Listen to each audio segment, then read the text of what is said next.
Today's topic is very focused. We talk about transit-oriented development around all kinds of transit corridors and rail stops.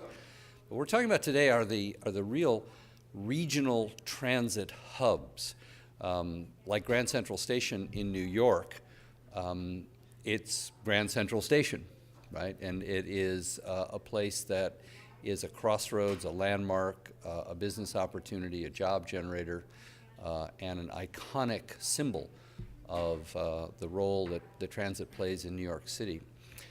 Almost all great cities have that kind of central hub.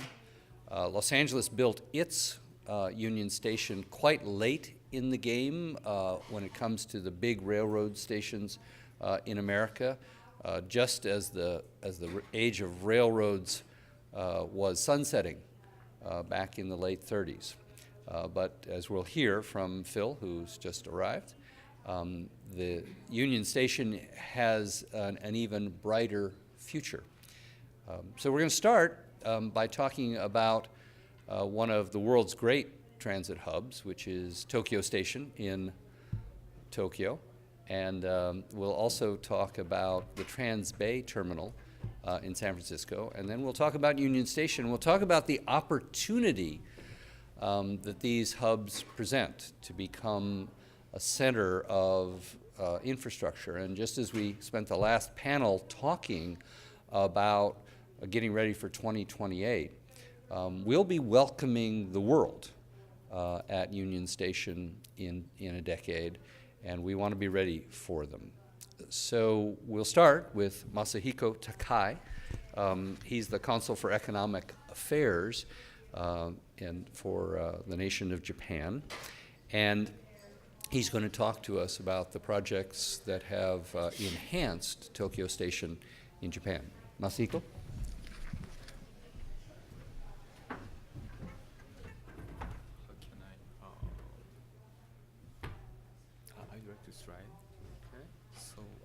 Nobody explained the technology to me, but all right. Okay. You? No. Which one? I think it's this one? Yeah, There we here. go. Okay, we're on. There's a clicker or something Okay. too. I don't know where it went. Just use that for now. Okay. Okay. Thank you, Rick. And thank you very much for your kind introduction. And thank you for having me this very tremendous opportunity. Actually, I'm Masahiko Take from Japanese Consulate again.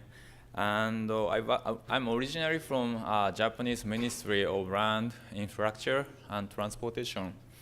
So I can say the situation for every country and the situation for every city is very different. So I'm not going to suggest what you should do in Los Angeles, but I can just exchange some ideas from Japan. So actually, so please take a look at the picture. So David Ebel was in Japan last September, and he visited Tokyo Station with Brenda. And David told me that he is very impressed by this project, which restored with 100-year really historical building and developments around station. So he wanted us to share more information with you today. That's why I'm here. I think that in the United States, the rail stations are mainly considered with, to be infrastructure, and it should be efficient. Trains and people should move in and out safely and quickly. But in Japan, the thinking has been changing. Of course, a station be safe and trains should be very punctual, but more and more Japanese rail companies are now thinking of ways to keep people on the station longer. So stations are not just infrastructure. Station can be a destination too.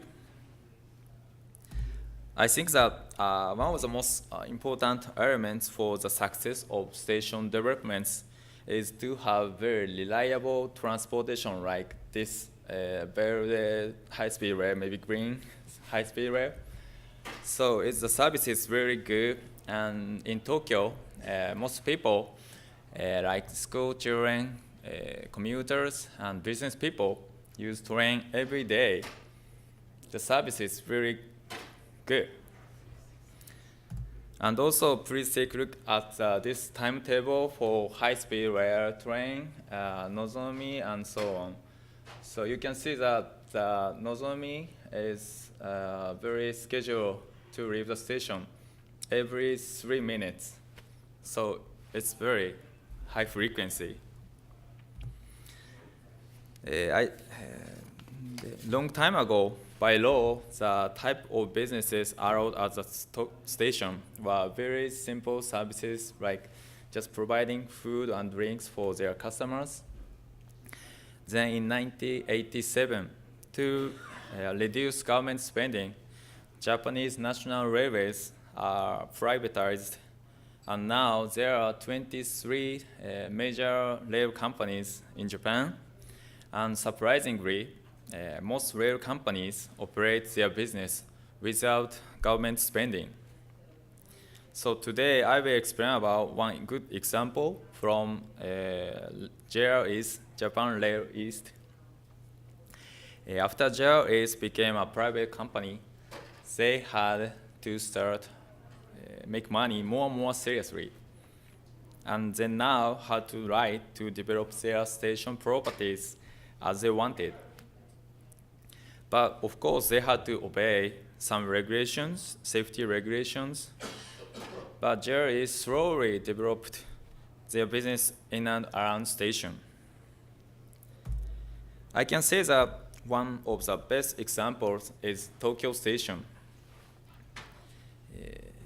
JR East restores a 100-old, very historical building, and also they developed office building and hotel and shopping center, and inside station business, retail area, and also art gallery.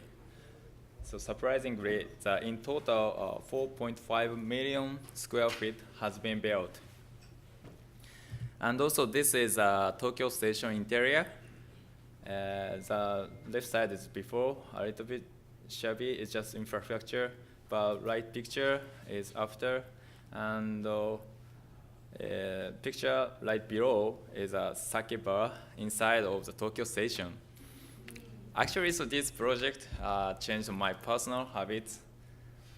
Of course, I use Tokyo Station every day. I had to transit at Tokyo Station, and yeah, actually this is very convenient place for me, just on the way to my house. And I enjoyed drinking sake with my colleague sometimes, and I easily spend $100 a night. And part of that will actually a new income for JR East. And also, this is a revenue ratio of JR East. Maybe thanks to my spending a lot at sake bar, JR East enjoys the real estate business. Surprisingly, 30% of revenue comes from real estate income, and annually it's about $6 billion. But some people say, so Tokyo is a very packed city. Actually, the population density is the highest in the world. But I have another good example. It's my hometown, Nagoya. So Nagoya is like much more like Los Angeles. It means very car-friendly city, and most people drive and prefer to drive everywhere like Los Angeles. And most families have 2 cars. It's like Los Angeles.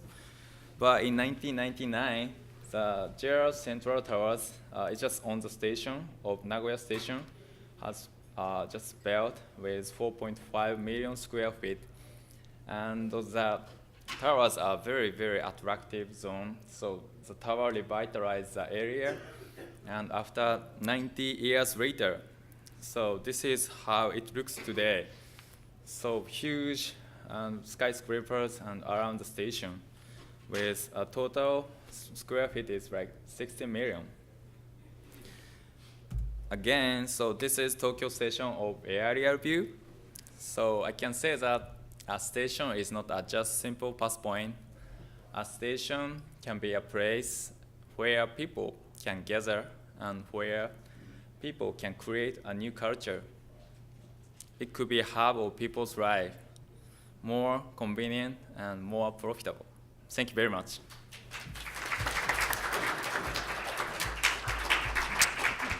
So the glasses behind David are for Masahiko's very generously donating sake at the end. So we'll hold questions till after the sake.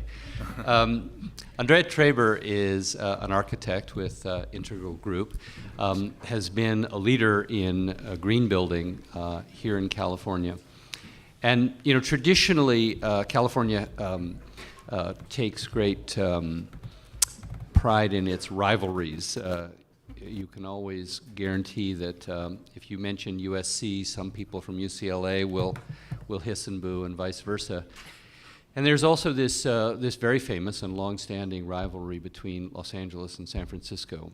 And yet we would not be the world's sixth largest economy if it weren't for the strengths of both of these metro areas. And we'll be talking more about how we can connect San Francisco and Los Angeles better in the new era. So let's give a warm welcome to Andrea. Thank you. Well, good morning and go Giants. Can I just break the ice there? Sorry. It's going to be another lifetime before anyway, keep going. So I want to thank you. I think this is going to be a really exciting panel.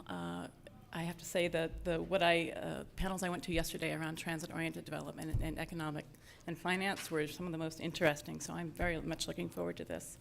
I'm going to jump right in here to Transbay, and I just want to point out, Rick, Transbay is being called the Grand Central Station of the West, so thank you for referring to that. I will say I feel like this project has been in the making like my entire lifetime, honestly. This is bringing 11 transit agencies together. We had historically a bus station that was very far from Caltrain that had nothing to do with BART, and a very disparate transportation system. And so this is really bringing all of that together. This has really been envisioned now for at least 20 years. The Joint Power Authority has been formed since 2001, and it was really formed around transit-oriented development and redevelopment of this area. To talk a little bit about design, many of you have probably seen the beautiful renderings, and it is now in construction. We're going to see it in real life soon. But it is really designed to be an amazing 21st century transit station. There is it's 5 stories deep, 2 below ground. And there is a huge light column through the whole thing. So there's going to be actually daylight getting down to the below ground areas. There's a 5.4 acre green roof on the roof. So it's a new park in the dense area of San Francisco. Interesting little factoid, that green roof is absolutely required structurally because this is an area of San Francisco that has a very high water table. That roof is actually ballast to keep the station in place, down. That was pretty interesting, I thought. Anyway, LEED Gold, a lot of great green building efforts here, and it will absolutely meet that. I wanted to just draw to our attention, keep in mind, this is an existing, dense downtown where we are putting a whole new transit center. Very ambitious, very challenging. Across the top there, you can see the, which one is that? Anyway, it's going between existing buildings. It's the reason it's raised above. There will be pedestrian bridges and bike trails and everything between. So for those of us who don't know San Francisco as Yep. well, I see it's below Mission. And, Yeah, it's so roughly First and Mission, but it's like a 12-block area. Yeah, let's see, where's the deal? Is this not working? If you can get that to to work. Across the top here, Transbay Center, that is First and Mission. Market is above that. So this whole area is kind of considered the Transbay Transit Center area. Now to talk some specifics here. The first phase is the part we were just looking at. It's kind of the purple area. Second phase is going to connect Caltrain, and that's about a 1.3 mile underground extension. Let me back up a little bit, but on the previous, the two floors downstairs, Caltrain and high-speed rail, are going to come in at the lower levels. Those won't be done for at least 10 years. The next layer up is the train, BART train will have tunnels and so on, and then the ground floor will be buses and the concourse area. So it's very stacked, very vertical. Speaking about this, they expect to have about 45 million passengers per year, which is a lot. Expect to take a lot of cars off the road. This is really connecting South Bay with San Francisco and East Bay and North Bay, because that is where it's all happening. It's also connecting to Southern California through the high-speed rail, and that's really exciting. As I mentioned, 11 transportation systems came together for this. That is unheard of in our part of the world. Frankly, we can't get cooperation between cities, let alone transportation agencies. So this was great. It's about a $6 billion project. That's phase 1 and 2. Phase 1 is about $2.2 billion. And that is all public money. So a lot of federal money, kind of give you a breakdown here.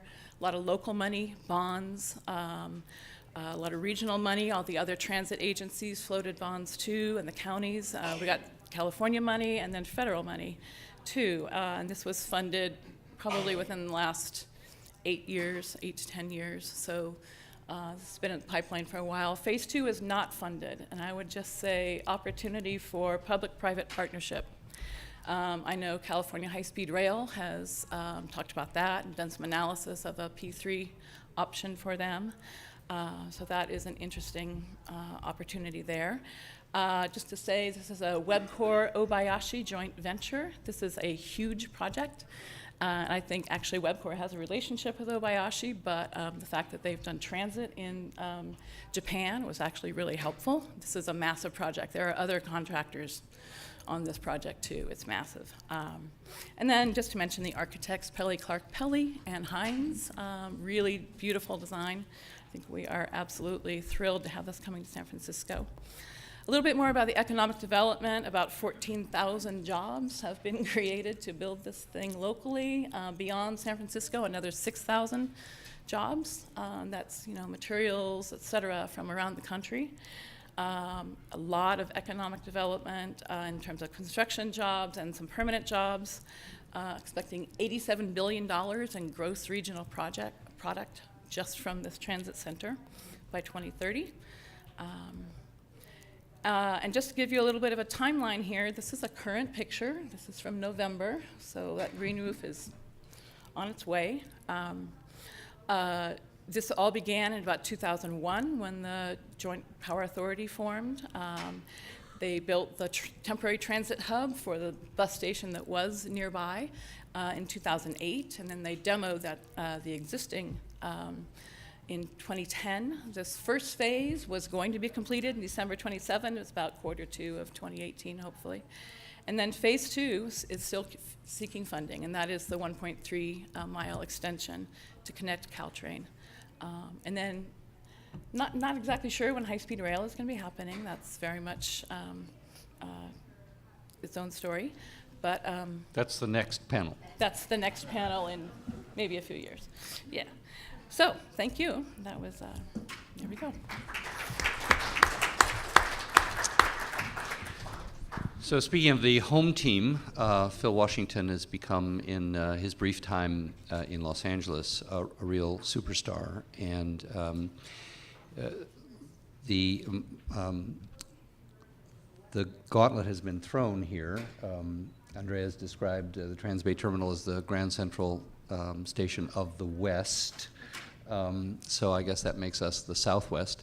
So we're going to talk about Union Station, but Phil's also going to draw upon his successful track record in Denver as we look ahead to what's going to happen in the next 10 years at Union Station. Phil?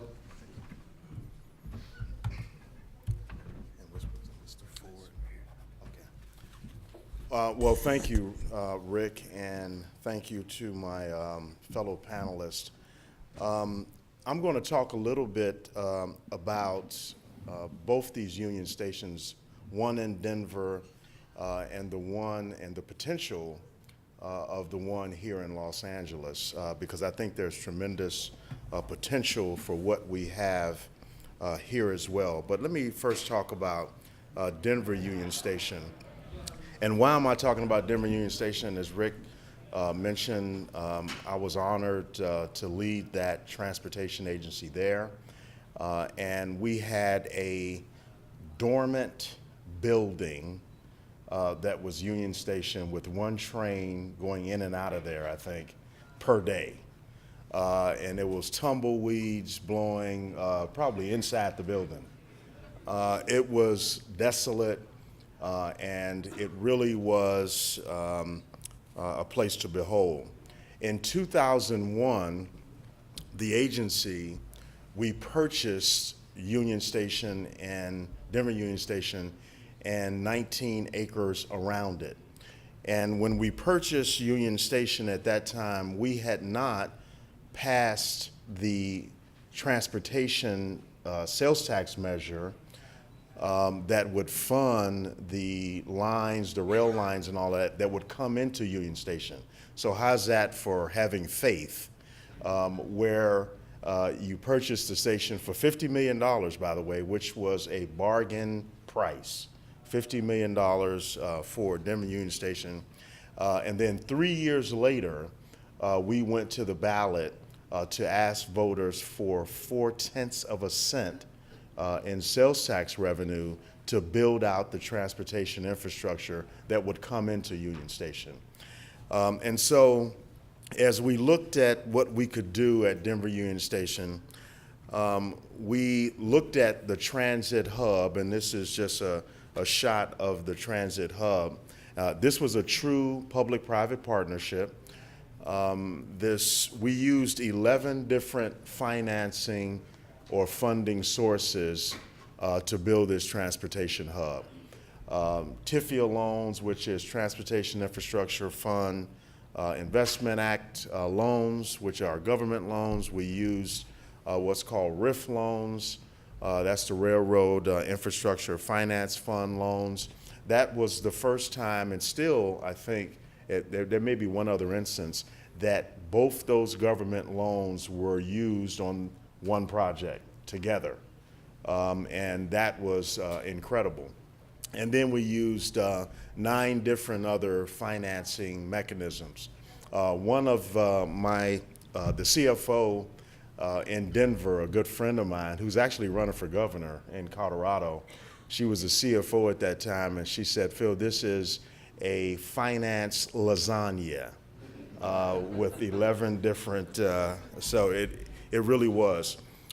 So we purchased a station, 19 acres around it, and we created, the city of Denver created a TIF district, or a tax increment financing district, which, and I know Rick is very familiar with those, and we hope to do this at Union Station here in LA as well. This is designating the area around the station and collecting the real estate development revenue, if you will. And so in really doing this TIF district around Union Station, the TIF revenue, or the tax increment finance revenue, was used to pay back the loans. And that was very, very interesting as well. This next slide, don't expect you to see all of this. Can I use that pointer, Rick? Yes. Okay. Oops, I'm just advance your slide. Oh, okay, so right. Okay. Yeah, this next slide just kind of shows all of the development that occurred after we did the transportation hub here in the middle. And so this whole area was a TIF district, or a tax increment financing district. and was used to pay back the loans, as I said. And the development occurred so quickly and beyond all of our expectations that the loans are being paid back about 10 to 12 years ahead of schedule. Now, this is just like your home mortgage.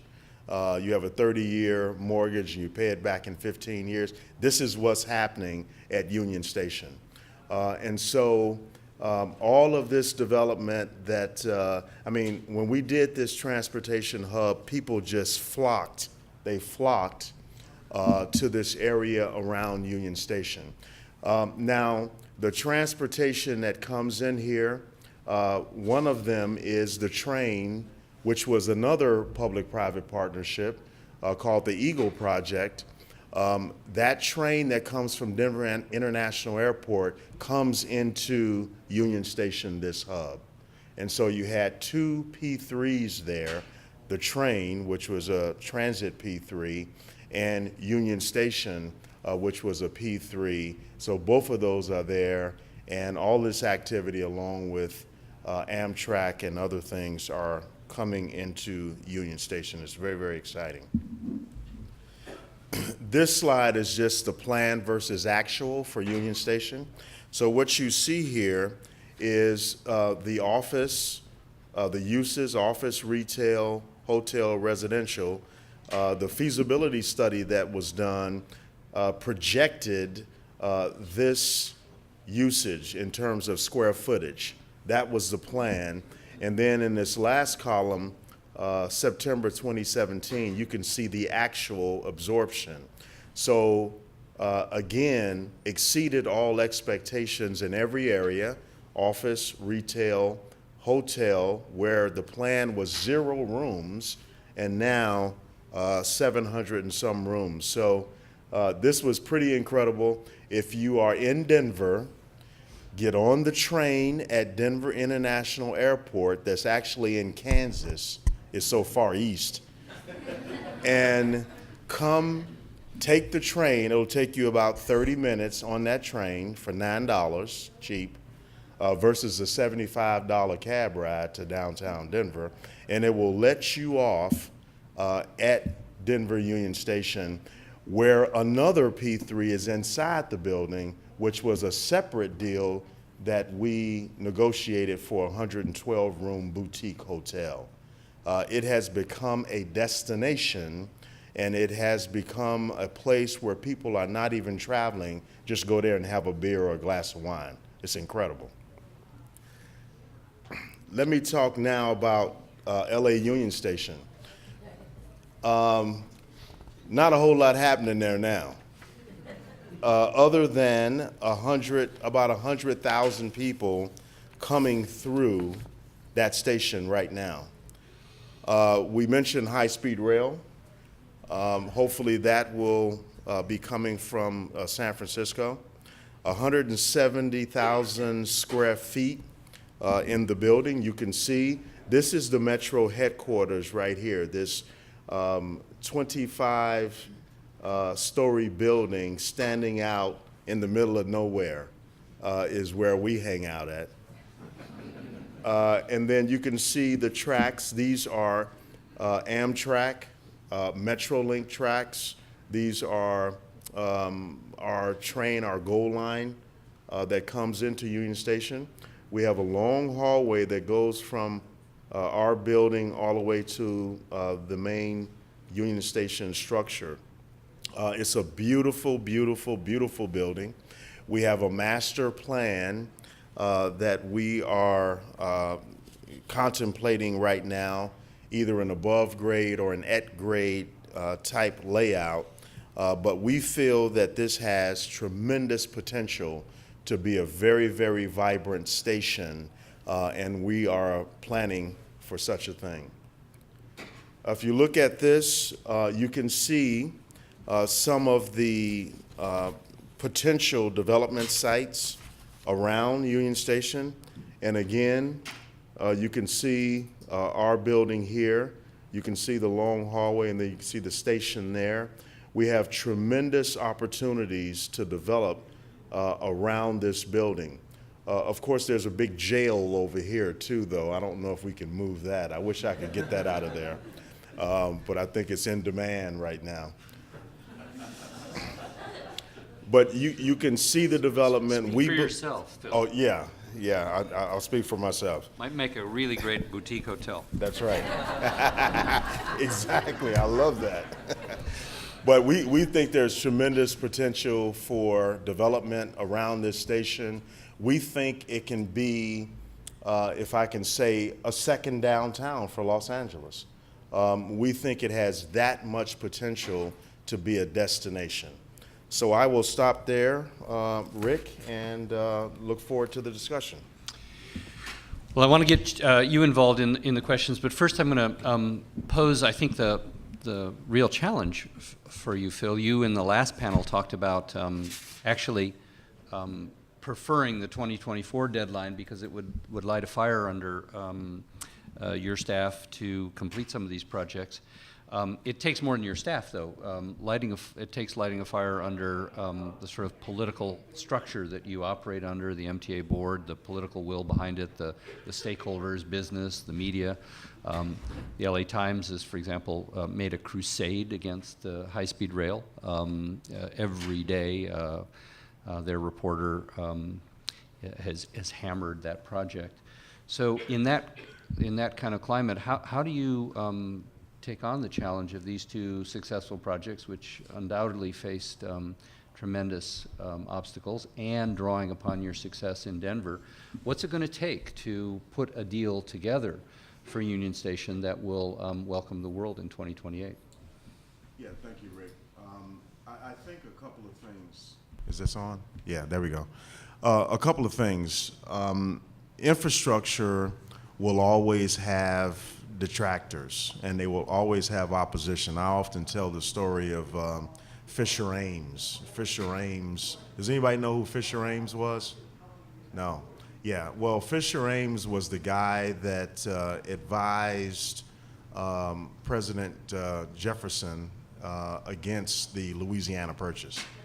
Now, the fact that you don't remember him, his name is lost to history. There will always be people that oppose infrastructure. And so it is our job, I think, to energize and show the benefit. Now, we are in the process of shopping around our master plan for this Union Station. Now, the master plan that we have, we're going to take to the LA Metro Board and ask them to make a decision on an above-grade design or an at-grade design. And we have to get them energized on this. Now, the way to do this, I think, is to show, one, the potential of the station and the area around it, but also show how we can capture value from what will occur in the station and around it. So often, we do not include value capture opportunities in our infrastructure argument. We are bringing the actual attraction, if you will, and the value to various neighborhoods by building transit. We're bringing that value. And so when we talk about transit-oriented communities, when we talk about, and Union Station can be the mother of all transit-oriented development. It really can. That's what's happening in other places. I think Trans Bay will be that as well. So we have to show how we can capture value, and we have to convince our leaders and elected officials that there will be value capture, that the project can almost pay for itself. And I think if we show that, then they will sign on. Well, one last challenge for all three of you, if you want to tackle it, is these are massive projects, extraordinarily expensive projects. But at the end of the day, you want to feel like you're in a real place. You want to feel like you're in Denver, or you're in Tokyo, or you're in San Francisco, or you're in Los Angeles. You don't want to feel like you're in kind of that global same environment that you often see in airports, right? You sometimes feel like you're stranded in the air because there's no there. There's giant shops that you could find in any airport in the world, but How do you, in these giant projects, also anchor them so that, like the airport in Albuquerque, you feel like you're in Albuquerque? Well, I'll speak to Transbay because I think it does a beautiful job of that. I look at Transbay and I say indoor-outdoor living, which is what we do in California. I look at the Highline Park of San Francisco, and I just think it's unique. It's a really beautifully designed park and station. So to me, it's actually going to be that symbol of San Francisco. This is, I think, going to be one of our new, icons in terms of design. It's also in a really rich area of design. We've got MoMA and the Yerba Buena Center and all kinds of really great design in that area. I think it really enriches that urban fabric so that people want to be there and make the best use of it and want to live there, want to not drive, et cetera. So I feel like we've done a good job. Aside from serving sake, how do you make sure that you know you're in Tokyo? Yeah, actually the situation in Tokyo is very different from Los Angeles and San Francisco. You might be surprised the daily ridership in Tokyo, Greater Tokyo area, it's about 40 million passengers a day. It's a lot. And maybe the transportation is, so Los Angeles is very car-friendly city. It has really good freeway system, very historical, huge advantage. But in Tokyo, the land use of land is very, very difficult. So we have to think more about how to use the land very, very efficient. So it's very big challenge. And we also do have the Olympic Games in 2020. So how to manage the traffic during the Olympic Games in 2020 summer, it's a big challenge. But so I really appreciate this kind of exchanging the idea, Denver, San Francisco, and Los Angeles and Tokyo. It might be, could be breakthrough to, yeah. And Phil, what about the history of Los Angeles? This is, of course, the core of historic Los Angeles, going back to before we called it Los Angeles, when we called it Los Angeles. How do you create something that isn't just a internationally designed iconic building that doesn't feel like it really belongs here? Well, I think, we have to reach out to the community to help us design a place that people actually want to hang out at. We like to go places and hang out for some reason. We like to go places and have a glass of wine, have a beer, and just sit down and watch people. What they've done, what we did, and it continue to happen in Denver, inside the station, it's a living room. It's called Denver's Living Room. That is what it's called. There's overstuffed chairs, there's a shuffleboard in there, there's 2 bars in there, there's coffee shops, there's restaurants. People go there just to hang out. And that design was thought of with the help of the city, who said, we want not just the plain old chairs in there, we want to go there and just hang out. We need to do and think the same thing about our Union Station here in Los Angeles. How can we make it iconic Los Angeles?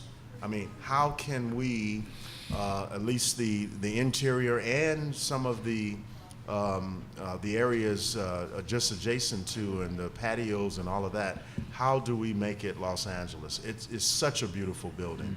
And so I think we do that through community input, and we don't come to the table, we being the Metro or anyone else as a government entity, come to the table and say, we're just going to do this, we know what's best. But we seek that input from the community to help us design and make it a welcoming place, because I think that is what creates a vibrant station. Well, I think Masahiko hit the right note in talking about the shift from seeing these as infrastructure projects focused just on efficiency to being projects that really enhance the urban fabric, connect with the surrounding urban fabric, and help us create great cities that are also livable and at human scale, despite the scale of the projects. Questions from our audience? Yes, sir. I have a two for Phil. Is there an effort to tie the schedule of Union Station development to the Olympics? And in Denver, do you have the parking restrictions that we have here in LA, which I believe probably you don't by the numbers that you show? Well, first on the parking restrictions, no. Don't have those parking restrictions. And Vince Bertoni is on the other panel, so maybe he's listening. And more importantly, the city council. So we don't have those, and actually there is very little parking, at Union Station. The parking is around it, which is perfect, and then all the transit is going into Union Station, trains, the 16th Street Mall shuttle and buses and all of that, so that's a good thing. The Rocky Stadium has 500 parking spaces. Yeah, the Coors Field is literally 2, maybe 3 blocks away. And so it's right there at downtown. Some years ago, we built a spur to service all of the sports stadiums in downtown Denver as well. So that one rail spur, which is about a mile and a half long, services the Broncos, the Rockies, and the losing Nuggets. So all of that is right there. In terms of Union Station, there's actually very little money in Measure M for Union Station. And this sort of lends itself to the challenge that we have of getting people juiced up about the potential of Union Station. But there's really no money to speak of in Measure M for Union Station. So what we have done is put together a financing plan for Union Station that we are presenting to elected officials and have presented it to High Speed Rail as well. And hopefully in the next several months, we will receive a big chunk of money from High Speed Rail for Union Station. We're negotiating that right now. Yes. Hi, I'm Sunitra Hatch, and my question is, last year in fall, there was this commercial developer forum that Metro had conducted, trying to get some feedback, from some potential developers for this project. So I was curious to see if there are some key takeaways that you could share with us, and more importantly, how that helped reshape, this process. Yes. So we're actually putting out some sort of solicitation in the next few months for Union Station. So we had a forum, I guess you could call it, of developers, a gaggle of developers. Can you imagine that gaggle? They all came in, and who's developers in here? I don't want to offend anybody. All right, well, whatever. And so we got a lot of input from them. The possibility of a TIF district was discussed. The possibility and the demand for hotel rooms around Union Station was very, very interesting. The possibility of putting various housing and those things around Union Station was interesting as well. So the big takeaway for me was the potential of a TIF district and what would go there. That was the big takeaway, because that will help with the financing for the improvements in and around the area. Doug. Metro held a very high-profile competition for the master plan with some extraordinary projects we selected a winner. I noticed it was very specific in its architectural solution. I noticed it didn't show it. Can you tell us what the status is of that project? Is it off the table, depending on how development and TIF district go? No, I don't think it's off the table. It is not off the table. I think the development of Union Station here is extremely important, and my plan is to bring that back to our board. So we're going to try to get back on schedule. We already have the next panel coming in. There's a panel on accelerating California's investments in rail projects. It's in P3. It's next, so if you want to continue this thread. And let's work hard to make sure that in 2028, Union Station welcomes the world and we have something to show.